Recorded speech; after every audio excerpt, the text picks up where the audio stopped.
నమస్తే, welcome to our channel. అప్పట్లో ప్రతి ఒక్క సినిమా ఒక ఆణిముత్యంగా ఉండేది. ఆ ఆణిముత్యాలో ఒక సినిమా మన ఎన్టీఆర్ నటించిన పాతాళ భైరవి.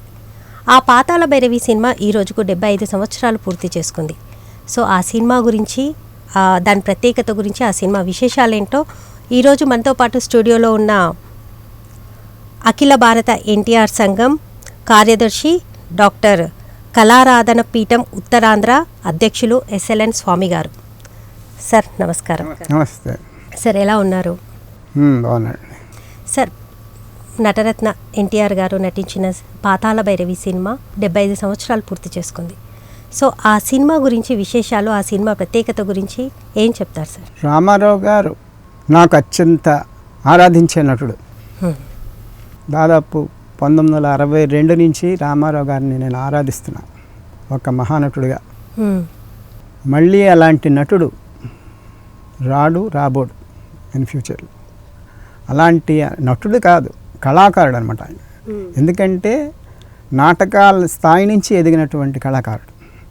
ఈనాడు నటులంటే ఎవరు నాటకాలు వేయడం లేదు, కేవలం సినిమాలే. కానీ నాటకాలు వేసి స్టేజ్ మీద మెప్పించి అశేషాంధ్ర ప్రేక్షకుల్ని స్టేజ్ మీద కూడా రంజింప చేయడం అనేది చాలా కష్టం. అలాగూ పైకి వచ్చినటువంటి మహానటుడు ఆయన. అందుకే ఆయన విశ్వవిఖ్యాత నట సార్వభౌముడు అన్నారు. ఆయన్ని మహోన్నత స్థాయిలో నిలబెట్టిన సినిమా పాతాళ భైరవి. అది 1951 మార్చి 15న విడుదలైంది. 75 years వజ్రోత్సవం జరుపుకుంటాం. ఓకే. ఈ వజ్రోత్సవ సందర్భంగా ఒకసారి ఆ సినిమాని మనం తలుచుకోవాల్సిన అవసరం ఎంతైనా ఉంది. మొట్టమొదటి ఎన్టీఆర్ గారి జానపదం అది, మొట్టమొదటి జానపద చిత్రం. 1949లో మన దేశంతో ప్రారంభించిన ఆయన సినీ ప్రస్థానం తర్వాత దాదాపు 6 సినిమాలు నటించారు. ఆ తర్వాత పూర్తిగా హీరోయిజంతో ఒక జానపద చిత్రం రావడం అనేది పాతాళ భైరవితో ప్రారంభమైంది. ఈ పాతాళ భైరవి అంటే తర్వాత చాలామంది, అంటే లవకుశ తర్వాత 63లో వచ్చింది లవకుశ. దానికి చాలామంది ఏంటంటే బళ్ళు కట్టుకొని వచ్చేవారు. అదే పరిస్థితి పాతాళ భైరవి కూడా ఆనాడు ఉంది.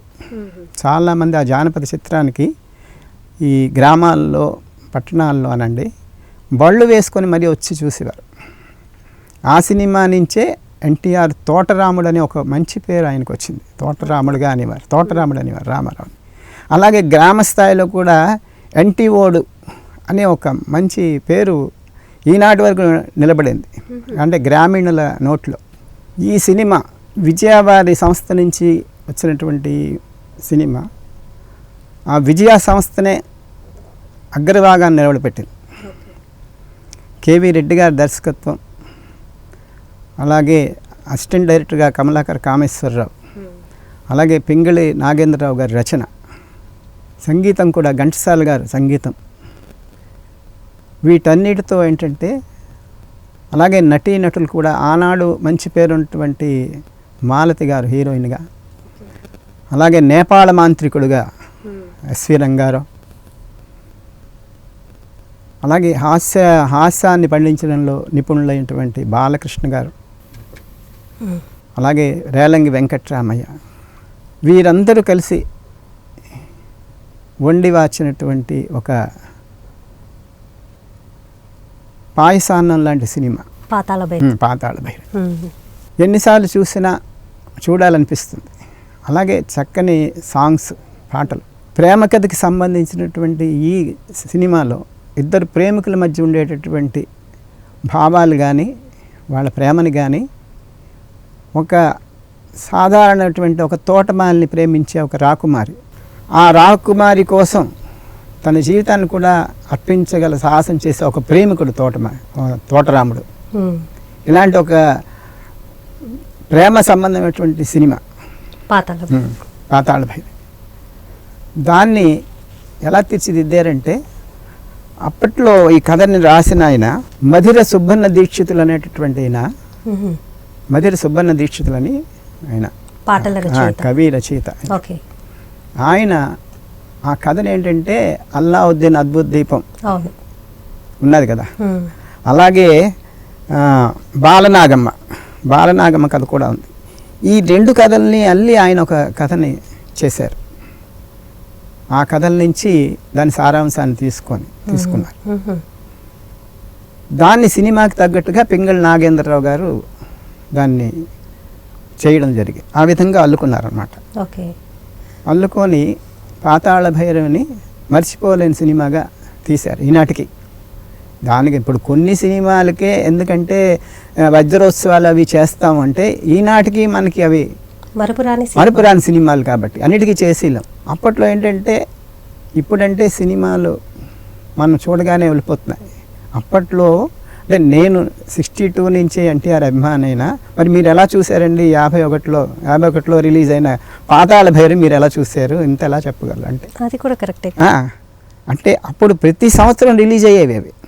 ఆ పాత సినిమాలు ఒకసారి వచ్చినా మళ్ళీ రిలీజ్ చేసేవారు, మళ్ళీ నెక్స్ట్ ఇయర్ రిలీజ్ చేసేవారు. రిలీజ్ అనేది అప్పట్లోనే ఉంది. అప్పట్లోనే ఈ రిలీజ్ అనేది 1980-90 వరకు సాగింది. మెయిన్ ఎన్టీఆర్. అలాగా ఈ సినిమాని నేను దాదాపు ఒక 50 సార్లు చూడడం జరిగింది, పాతాళ భైరవి. అందులో పాటలు అంటే ఈనాటికి కూడా మనం పాడుకోతగ్గవి, మనం వాటిని అనుభవించామంట, ఆ భావాల్ని కానీ వాటిని కానీ. నిజమే సార్, మీరు చెప్పింది కూడా వాస్తవం. ఎందుకంటే అప్పట్లో పాటల్లో ఒక అర్థం ఉండేది. ఒక అర్థం అంటే ప్రేయసీ ప్రియుల యొక్క మనోభావాల్ని రచయిత రాసేవాడు. అవును. కాబట్టి దాన్ని మనం మనసులో నుంచి దాన్ని ఆస్వాదించేవాళ్ళు. అందులో మీకు బాగా నచ్చిన పాటలు అంటే 3 ఉన్నాయి. ఒకటి ఏంటంటే వాళ్ళు ప్రేమించుకున్నప్పుడు సాంగ్స్ 2. ఓకే. ఒకటి ఏంటంటే వాళ్ళు బాధపడుతున్నప్పుడు ఒక సాంగ్.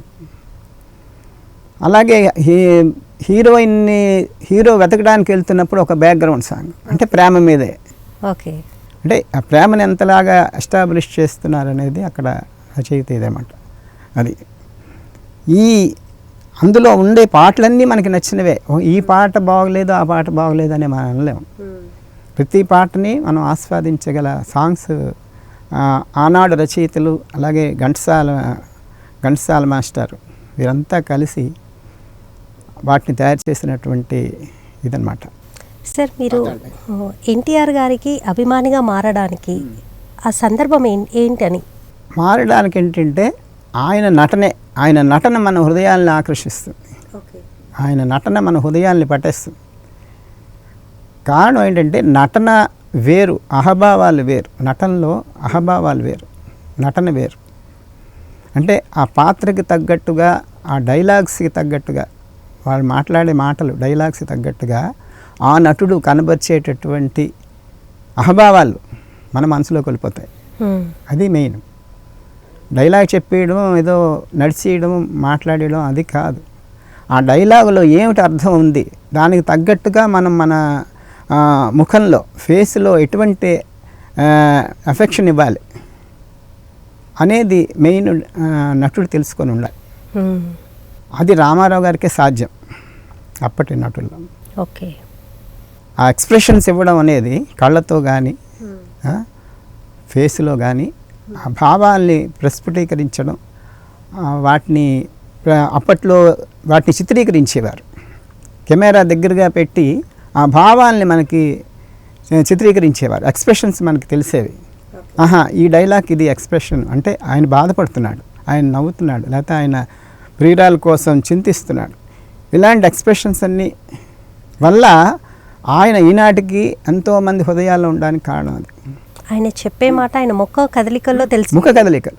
అలాగే ఆ పాటలో ఏ భావాలు ఉన్నా ఆ భావాలను ఎక్స్ప్రెస్ చేయడం, పాటలో ఉన్న భావాలను ఎక్స్ప్రెస్ చేయడం. రచయిత రాసిగానే సరిపోదు, ఆ పాటలో ఉన్న భావాలను ఎక్స్ప్రెస్ చేయాలి కదా.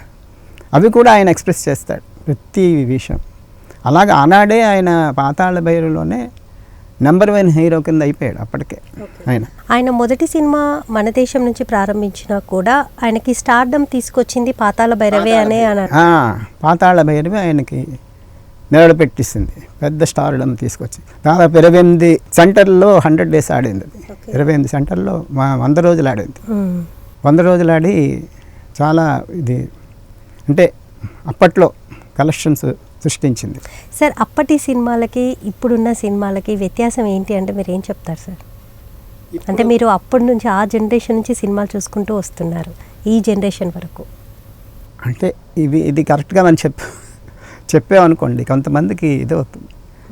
ఎందుకంటే అప్పటి సినిమాలు వాళ్ళు కళాకారులు, ఇప్పటి వాళ్ళు నటులు. ఓకే. నటులకి కళాకారులకి చాలా డిఫరెన్స్. కళాకారుడు జీవించడానికి ఏమైనా చేస్తారు. అలాగే ఎన్టీఆర్ దాదాపు ప్రతి సినిమాలో జీవించాడు. అది హిట్ అవుతుందా లేకపోతే పోతుందా అని కాదు, ఆయన పాత్రకి ఆయన 100% జీవించేనా లేదా అనేది ఆయన చూసుకుంటారు తప్పించి ఆ పాత్ర ఎలాంటిదైనా సరే ఆ పాత్రలో జీవించాలి, అది అతని ఎయిమ్. ఇప్పట్లో ఉండేటటువంటి అంటే ఈ ఎక్స్ప్రెషన్స్ చూపించడం అవన్నీ మనకి ఇప్పుడు కనిపించవు, ఇప్పుడు సినిమాల్లో కనిపించవు.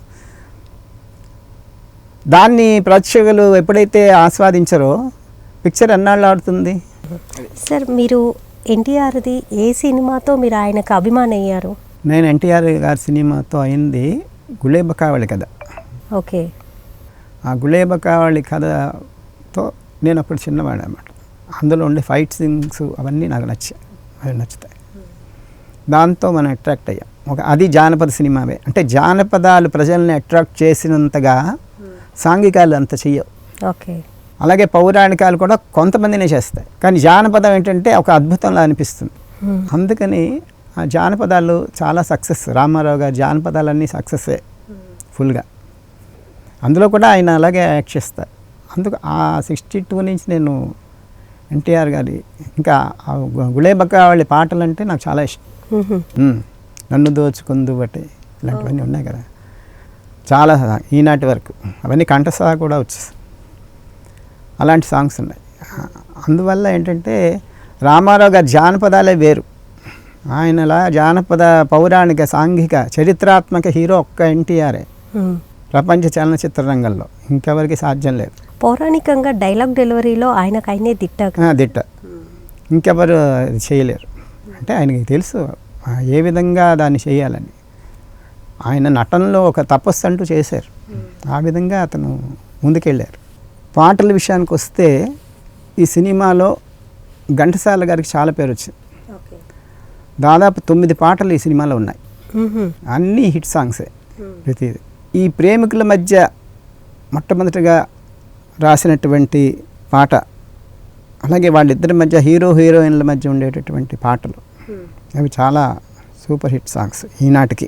ఒకటి ఏంటంటే కలవరమాయే మదిలో నా మదిలో అనే ఒకటి, అలాగే ఎంత ఘాటు ప్రేమయో, ఎంత ఘాటు ప్రేమయో అనేది చాలామంది అప్పట్లో ఇళ్లల్లో పాడుకునేవారు. అప్పటి ప్రేమికులకు ఇది ఒక మంచి సాంగ్, మంచి ఇదన్నమాట. అంతవరకు అంటే ప్రేమికుల సినిమా రాలేదు, ఇది స్టార్టింగ్ అనమాట. అంటే ఒక జానపదం అయి ఉండి ఒక ప్రేమికుల కోసం ఇంత ఒక హీరో ప్రాణత్యాగం చేసి అడవులకి వెళ్ళి ఒక మాంత్రికుడితో పోరాడి కాళికాదేవిని ప్రత్యక్షం చేసుకొని ఆమె విగ్రహాన్ని పొంది ఆ రాజకుమారిని పెళ్ళాడాడు అంటే ఒక అద్భుతం అన్నమాట. అలాగే వాళ్ళిద్దరూ ప్రేమించుకొని తను సక్సెస్ అయిన తర్వాత వచ్చిన తర్వాత ప్రణయ జీవులకు దేవి వరాలే కానుకలివియే ప్రియురాలా అని ఇద్దరి మధ్య ఒక మంచి సాంగ్ ఉంటుంది. అది కూడా చాలా బాగుంటుంది అది ఆ సాంగ్. అలాగే తర్వాత ఏంటంటే స్టార్టింగ్లో హీరో మామూలుగా ఆ రాజ్యంలో తిరుగుతున్నప్పుడు ఒక గ్రూప్ డ్యాన్స్ ఉంటుందన్నమాట. అప్పుడే ఈ మాంత్రికుడు కూడా అందులోకి వస్తాడు. మాంత్రికుడు కూడా ఆ గ్రూప్ డ్యాన్స్లోకి వస్తాడనమాట. తన మంత్రాల ద్వారా అంటే హీరోని ఎలాగైనా తను తీసుకొని వెళ్తే ఆ హీరో ద్వారా ఆ దేవి యొక్క కటాక్షాన్ని సంపాదించవచ్చు. ఆ దేవి కటాక్షాన్ని సంపాదించి దేవిని వశపరుచుకుంటే అతనికి ఎన్నో శక్తులు వస్తాయి. అది చేయగలవాడు ధైర్యవంతుడు ఒక హీరోవే. కాబట్టి ఆ హీరోని పట్టుకోవడానికి నేపాళ మాంత్రికుడు అనేటటువంటి మాంత్రికుడు ఎస్వి రంగారావు గారికి జీవితం అందులోనే స్థిరపడిపోయింది. నేపాళ మాంత్రికుడుగా ఆయన చివరి వరకు ఆయన మంచి పేరు ప్రతిష్టలు సంపాదించాడు. ఎస్వి రంగారావు గారు నేపాళ మాంత్రికుడుగా. ఆయనకి అది ఒక బిరుదులా అయిపోయింది, నేపాళ మాంత్రికుడు. అలాగా మంచి బ్రహ్మాండంగా యాక్ట్ చేశాడు ఆయన కూడా. ఓకే. కాబట్టి ఆయన అక్కడికి వస్తాడనమాట. అక్కడ కూడా ఇతిహాసం విన్నారా అనేసి ఒక సాంగ్ ఉంటుంది. ఓకే. అది కూడా చాలా బాగుంటుంది సాంగ్. అక్కడే ఆయన మంత్రాలు ఉపయోగించడం అవన్నీ జరుగుతాయి అన్నమాట. హీరోని వశపరుచుకోవడం అనేది అక్కడ జరుగుతుంది. ఆ తర్వాత ఆ పాట తర్వాత అదో పాట. ఇంకా హీరోయిన్ అంటే ఇక్కడ రాజకుమారికి ఒక మామయ్య ఉంటాడు. ఆ మామయ్య రేలంగి గారు. ఆయన విపరీతమైన హాస్యం పండిస్తాడు. రేలంగి గారు అప్పట్లో చాలా హాస్య నటుడు పండిస్తాడనమాట. ఆయన ఈవిడ్ని పెళ్లి చేయాలని వాళ్ళ అక్కయ్య గారి కోరిక ఇచ్చి, వీళ్ళిద్దరి మధ్య లాస్ట్లో ఒక పాట ఉంటుందన్నమాట. ఈ మధ్యలో రేలంగిను ఈ మాలతి గారి మధ్య, అది కూడా చాలా బాగుంటుంది ఆ సాంగ్. వినవే బాల నా ప్రేమ గోల అని తన ప్రేమని రాజకుమారి దగ్గర అతను రేలంగి ఎక్స్ప్రెస్ చేస్తాడు. అది చాలా బాగుంటుంది. వాళ్ళిద్దరు పాడుతుంటే హీరో ఆ చెట్టు మీద కూర్చొని చూస్తూ ఉంటాడు అన్నమాట. చాలా ఆశ్చర్య సన్నివేశం. ఆ సినిమాలో మీకు బాగా నచ్చిన అంశం ఏంటి? బాగా నచ్చిందంటే ప్రతి సీను బాగుంటుంది. ఓకే, మొదలు నుంచి చివరి వరకు. ఇంకా రామారావు గారి అయితే నేను చెప్పాను కదా, ఈ పాటలు హీరో హీరోయిన్ మధ్య ఉండేటటువంటి వాళ్ళ ప్రేమ అనేవి చాలా మనకి ఆకర్షిస్తాయి. హీరోయిన్ అంటే రాజకుమారి ముందు ఆ రాజకుమారి యొక్క ఎంట్రన్స్ అంటే ప్రవేశమే ఒక తోటలో పాట పాడుతూ తీయని ఊహలు హాయిని గొలిపే వసంత నాట్యమే హాయి అని ఆమె వయసుకు తగ్గట్టు ప్రేమని అంటే అభిమానాన్ని ఒలికిపోస్తూ ఆ పాటని చిత్రీకరిస్తాడు డైరెక్టర్.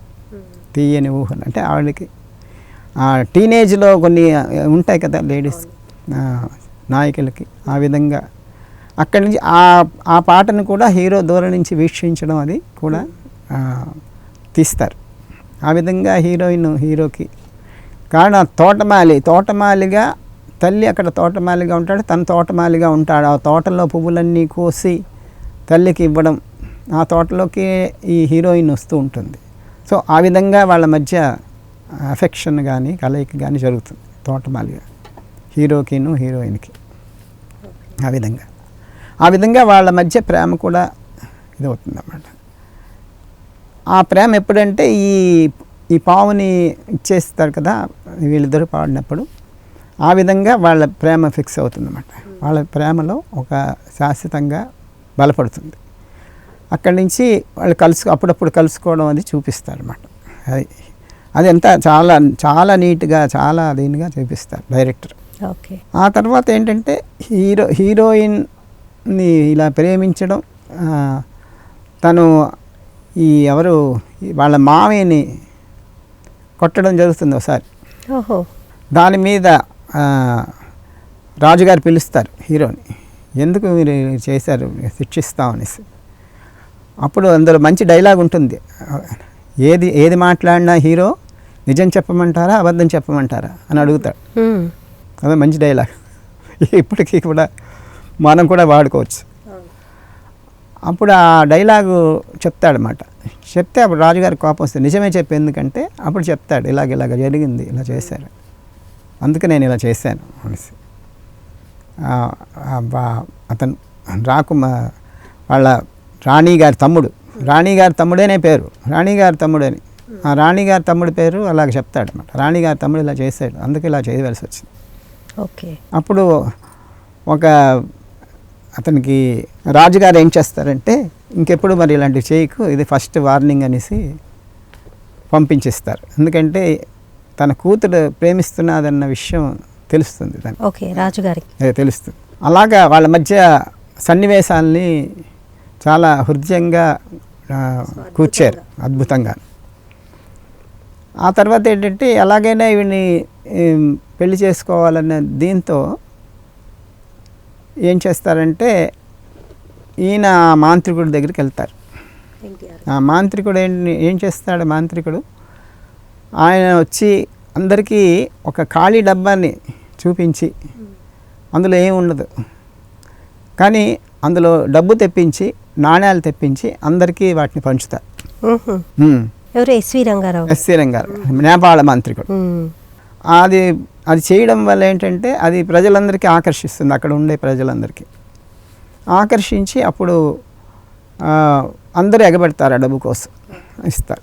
అయితే అదంతా చూసినటువంటి హీరో ఏమిటి, తను ఎలాగా ధనవంతుడయ్యి చేయాలి కదా, అందుకని దాన్ని తీసుకోవాలని అది తీసుకొని హీరో పారిపోతారు, ఆ డబ్బా ఇది వస్తుందని. కానీ అతను కొంత దూరం వెళ్ళి అది చేస్తే అతను చెప్పినట్టు ఆ మంత్రం చేపిస్తే రాదు. అప్పుడు నేపాళ మాంత్రికుడు వచ్చి నీకు నేను ఇచ్చేస్తాను రమ్మంటాడు. అలాగ నేపాళ మాంత్రికుడి దగ్గరికి వెళ్తాడు తను.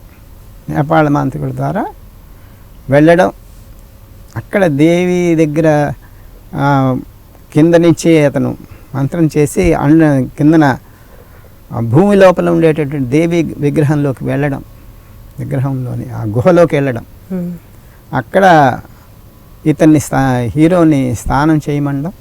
అంటే హీరోని కనుక అక్కడ బలిచ్చిస్తే ఆ కాళికాదేవి వశం అయిపోతుంది మాంత్రికుడికి. అందుకని ఆయన తీసుకెళ్ళి అవన్నీ చాలా బాగా ఎన్టీఆర్ గారికి ఒక మంచి హీరోగా స్టార్డమ్ తీసుకొచ్చింది. ఓకే, సో మీరు ఫైనల్ గా చెప్పేది ఏంటంటే అందులో మొదలుకొని ప్రతి ఒక్క అంశము చివరి వరకు హైలైట్ అంశాలు అన్నీ మొత్తం హైలైట్ అంశాలు. సో అందుకు ప్రజలకి ఈనాటి వరకు అది జ్ఞాపకం ఉందంటే కారణం అదే. అక్కడ ఉండేటటువంటి ఇచ్చేసి ఇతన్ని ఎప్పుడైతే బలిచ్చడానికి చేశాడు మన నేపాళ మాంత్రికుడు, అప్పుడు ఆయన స్నానం చేయడానికి వెళ్తాడు హీరో తోటరాముడు. స్నానం చేయడానికి వెళ్తే అక్కడ ఒక మొసలి ఆయన పట్టించుకుంటుంది. ఓకే, ఆ మొసలితో పోరాడి మొసలిని చంపేస్తాడు తోటరాముడు. చంపిస్తే ఆ మొసలి ఒక శాపవశాన అలా మొసలిగా మారుతుంది. ఆ మొసలిలోంచి ఒక దేవత ప్రత్యక్షమై వీడు నీకు అన్యాయం చేస్తాడు, నువ్వు వాడినే కనుక నువ్వు ఇచ్చేస్తే బలిచ్చేస్తే నీకు దేవి ప్రత్యక్ష అవుతుందని చెప్పు. ఓకే, అప్పుడు ఏంటంటే తను అక్కడికి వెళ్ళి వీడు సాష్టాంగ నమస్కారం పెట్టండి అంటాడు నేపాళ మాంత్రికుడు హీరో తోటరాముడిని. తను నాకు తెలీదు ఆయన పెట్టి చూపిస్తాడు. ఆ సమయాన్ని చూసి తోటరాముడే బలిచ్చిస్తాడు. ఓకే, అప్పుడు ఆ దేవి ప్రత్యక్షమై అది ఒక డైలాగు ఇప్పటికి కూడా, నరుడా ఏమి నీ కోరిక, పాటలో కూడా ఉంది, నరుడా ఏమి నీ కోరిక అని అడుగుతుంది. అనేసి తన యొక్క ప్రతిరూపాన్ని చిన్న బొమ్మ కింద తీసి తనకిస్తుంది అనమాట. ఇది ఎప్పుడైనా నువ్వు ఉంచుకొని నువ్వు నన్ను ప్రార్థిస్తే వచ్చి నీకు కష్టాలు తీరుస్తాను చెప్పి అని ఒక అద్భుతమైనటువంటి ఇదే అది. అది తీసుకొని మళ్ళీ తను హీరోయిన్ దగ్గరికి, ఆ మాలతి దగ్గరికి, రాజకుమార్ దగ్గరికి వచ్చి దాన్ని చేసుకొని అప్పుడు పాట అనమాట ఇది. ప్రణయ జీవులకు దేవి వరాలే కానుకలు వియే ప్రియురాల అని ఒక మంచి సాంగ్. హాయిగా మనకింకా స్వేచ్ఛగా అనేసి ఒక సాంగ్. అది చాలా అప్పట్లో. ఎన్నిసార్లు చూసారు సార్ మీరు ఈ సినిమా? చెప్పాను కదా, అప్పట్లో ఒక 50 సార్లు చూసాను. 50 సార్లు. ఓకే. తర్వాత ఇప్పుడు వచ్చిన వెళ్ళిపోవడమే. ఆ తర్వాత కూడా 70sలో కూడా ఈ ఆంధ్రప్రదేశ్లో, మరి ఇక్కడేమో నాకు తెలియదు, అంటే ఆంధ్రప్రదేశ్లో ఇక్కడ ఈ శివరాత్రి నాడు మిడ్ నైట్ షోలు వేసేవారు. అవును, ఇప్పటికీ వేస్తారు. అలా వేసేవారు, వేస్తే వెళ్ళిపోయేవారు. రాత్రి అలా గడిచిపోతుంది హాయిగా. అలా వేసేవారు. అలాంటి శివరాత్రి ముందు కూడా ఈ సినిమా రిలీజ్ అయ్యేది, కలెక్షన్స్ వస్తాయని. ఆ విధంగా అద్భుతంగా సినిమాని చేయడం, ఆ విధంగా రాజుకిను హీరోయిన్కి దగ్గర అవ్వడం అన్నీ జరుగుతాయి. అక్కడే ఒక ఇదేంటే ఈ మహానటి సావిత్రి కూడా ఒక చిన్న పాత్ర వేసింది. ఓకే, అందులో సావిత్రి గారు కూడా ఉన్నారు పాతాళ భైరవిలో. ఈయన ఆ దేవి దయ వల్ల మొత్తం తనకి కోటని అన్నిటినీ సృష్టించుకుంటాడు. పెద్ద పెద్ద రాజప్రసాదాలు అన్నీ సృష్టిస్తాడు. అవి చూపిస్తున్నప్పుడు ఏంటంటే అక్కడ నాట్యాలు జరుగుతూ ఉంటాయి. అందులో నే రమ్మంటే రానే రానే అని ఒక పాట ఉంటుంది. ఆ పాటలో సావిత్రిని సావిత్రి స్టార్ట్ అయింది అనమాట. ఓకే. ఆ పాట నుంచి ఆ సినిమా నుంచి ఆ సినిమా నుంచి సావిత్రి గారు start. ఎంటర్ అయ్యారు. ఓకే. సో సావిత్రి గారికి మొట్టమొదటి సినిమా అది. సినిమా నే రమ్మంటే రానే రాను అని ఒక పాట ఉంటుంది అనమాట. Okay, nice. అప్పుడు ఈ పాటలు ఉండేవి కదా, ఈ జానపద గీతాలు అవును ఉండేవి. అవును. ఆ విధంగా భార్యాభర్తల మధ్య ఒక పాట అనమాట అది. అది సావిత్రిను ఇంకో డ్యాన్స్ డైరెక్టర్ గారు వేసి ఆ పాటలో సావిత్రి గారు స్పెషల్గా కనిపిస్తారు మనకి. అదొక ఇది అనమాట. తర్వాత అప్పుడు తెలియపోయినా తర్వాత సావిత్రి గారి గురించి తెలుసు, మహానటి. మళ్ళీ ఇంకోసారి చూసేవాళ్ళు ఉన్నారు. సావిత్రి గారికి కూడా మహానటి. ఓకే. ఆ విధంగా అంతవరకు తీసుకెళ్ళినటువంటి కథని ఇంతవరకు ఏంటి, తను అంత ప్రయత్నించి అంత చేసి ఆ రాజకుమార్ని ప్రేమను సంపాదించి రాజు ప్రేమను సంపాదించి దేవి కటాక్షాన్ని సంపాదించి అన్నీ చేసినటువంటి తోటరాముడైనటువంటి ఒక నాయకుడు, హీరో. ఇదంతా దేవి వల్ల అయింది అనుకుంటాం కదా. మరి ఆయన గొప్పతనం ఏముంది కదా అనుకుంటారు, అంటే ఇప్పుడు చూసిన వాళ్ళు. కానీ అప్పుడు ఏం చేస్తారు, రచయిత డైరెక్టర్లు ఏం చేశారు, మళ్ళీ ఈ నేపాళ మాంత్రికుడు తన కింద ఉండేటువంటి అసిస్టెంట్ ద్వారా మళ్ళీ ఆయన బతికి మళ్ళీ ఇక్కడికి వచ్చి ఆ యొక్క దేవి విగ్రహాన్ని తీసుకెళ్ళిపోవడం వల్ల తను ఆ దేవిని ప్రార్థించడం వల్ల ఇవన్నీ మళ్ళీ పోతాయి. అంటే ఇక్కడ ఏమిటంటే హీరో తన సొంతంగా తను మళ్ళీ ప్రయత్నం చేస్తాడు. అది అక్కడ హీరోయిజం అనమాట. తను సొంతంగా చేయలేదు కదా ఇంతవరకు, ఇక్కడ హీరోయిజం. ఇక్కడేంటి మళ్ళీ నేపాళ మాంత్రికుడి దగ్గరికి వెళ్ళడం. అప్పుడేం చేస్తాడు నేపాళ మాంత్రికుడు, ఇవన్నీ తీసుకెళ్ళిపోవడమే కాకుండా హీరోయిన్ను కూడా ఎత్తుకెళ్ళిపోయాడు. కాబట్టి ఇప్పుడు బాధ్యత ఎవరి మీద పెట్టాడు, హీరో మీద పడిపోయింది. హీరోయిన్ తెచ్చుకోవాలి, మళ్ళీ సంపాదించాలి, హీరోయిన్ సంపాదించాలి, పోయినటువంటి విగ్రహాన్ని సంపాదించుకోవాలి. అది తన స్వశక్తితో చెయ్యాలి. ఆ విధంగా హీరో మళ్ళీ ఇంకోసారి తన ఇది ప్రయాణం మొదలుపెట్టి మళ్ళీ నేపాళ మాంత్రికుడి దగ్గరికి వెళ్ళి నేపాళ మాంత్రికుడిని తను చంపేసి హీరోయిన్ని మళ్ళీ తీసుకొచ్చి రాజుగారికి అప్పచెప్పడంతో కథ సుఖాంతం అన్నమాట. హీరోయిన్లో కూడా అలాగేంటంటే ప్రతిసారి అంటే ఒక్కొక్క రీల్ తర్వాత రీలు అలాగ ప్రజల్ని అది సమ్మోహనపరుస్తూనే ఉంటుంది. ఏమిటవుతుంది ఏం చేస్తాడు హీరో అనేటటువంటి క్యూరియాసిటీ, యాంగ్జైటీ అనేది ఉండబట్టి ఆ సినిమా. అది కాకుండా దాంతోపాటు మాటలు, హీరోయిన్స్, అలాగే సరైనటువంటి విలన్ అయినటువంటి నేపాళ మాంత్రికుడు, ఇవన్నీ ఎస్వి రంగారావు గారు పెద్ద యాక్టర్లు. అప్పట్లో మాలతి గారు నెంబర్ 1 యాక్టర్ అప్పుడు కూడా, ఆవిడ కూడా, అందుకే ఆవిడని పెట్టారు. అలాగే డైరెక్టర్ పెంగళ నాగేంద్రరావు గారు, కేవీ రెడ్డి గారు, వీళ్ళందరూ ఫస్ట్ విజయా సంస్థగానే పెట్టిస్తుంది ఆ సినిమా. ఆ తర్వాత విజయవాడలో వచ్చిన సినిమాలన్నీ సూపర్ డూపర్ హిట్లే. రామారావు గారు అగ్రిమెంట్ రాసిన సినిమా, అంతకుముందే అగ్రిమెంట్ రాశారు. షావుకారు ముందే అగ్రిమెంట్ అయింది రామారావు గారికి విజయా సంస్థకి. అలాగే ఆయన అగ్రిమెంట్లో కంప్లీట్ చేసిన రెండో సినిమా ఇది. పాతాళ భైరవి రెండో సినిమానా సార్, ఆరో సినిమానా ఎన్టీఆర్ గారికి? ఆరో సినిమా, కానీ విజయవాడది ఫస్ట్ షావుకారు, తర్వాత పాతాళ భైరవి. ఇది తమిళంలో హిందీలో కూడా ఇది డబ్ చేశారు. అప్పట్లో తమిళంలో హిందీలో కూడా వచ్చింది పాతాళ భైరవి. అక్కడ కూడా బాగా ఆడింది. అక్కడ ఎన్టీఆర్ గారైనా వేరే? ఎన్టీఆర్ గారే. ఆ సినిమాలో కూడా ఎన్టీఆర్ గారు. సో ఆయనను మించిన యాక్టర్ లేరంటారు, ఆయనకు సాటి అని? ఆయన సాటి. ఏది జానపదం తీసుకున్నా, మీరు ఒక పౌరాణికం తీసుకున్నా, సాంఘికం తీసుకున్నా, లేదు మాకు అవేమొద్దు ఒక చారిత్రాత్మకం తీసుకున్నా అనుకుంటే, చరిత్రాత్మకం తీసుకుంటే శ్రీకృష్ణదేవరాయలు వేసిన మహామంత్రి తిమ్మరుసు ఉంది. అలాగే జానపదాలు అంటే పాతాళ భైరవే కాకుండా బోల్డని సినిమాలు ఉన్నాయి. సాంఘికాలు మీరు చెప్పక్కర్లేదు, జానపదం సాంఘిక చారిత్రాత్మకం. ఇలాగే ఏది మీరు తీసుకున్నా ఆయనకు ఆయనే సాటి. ఓకే. అందుకే ఈనాడు పాతాళ భైరవిని మళ్ళీ ఇంకోసారి తలుచుకుంటూ మ్మ్. ఆనాడు దానికి కృషి చేసిన అందరికీ నివాళి అర్పించాలి. మనం నివాళి ఖచ్చితంగా. వాళ్ళని మెచ్చుకుంటూ ఆ డైరెక్టర్లను కానీ సంస్థని కానీ ఎన్టీఆర్ గారు కానీ వాళ్ళందరూ ఇప్పుడు చాలామంది లేరు, ఎవరు లేరు నేను అనుకున్నాను ఈనాటి వరకు. రేలంగ్ గారు లేరు, మ్మ్. మాలతి గారు లేరు, ఎన్టీఆర్ గారు లేరు, ఇంకా శ్రీరంగారావు గారు, అవును. అలాగే అప్పుడు పెంగళ రాంగేంద్ర గారు ఆయన లేరు, అలాగే కేవీ రెడ్డి గారు, వీళ్ళెవ్వరు.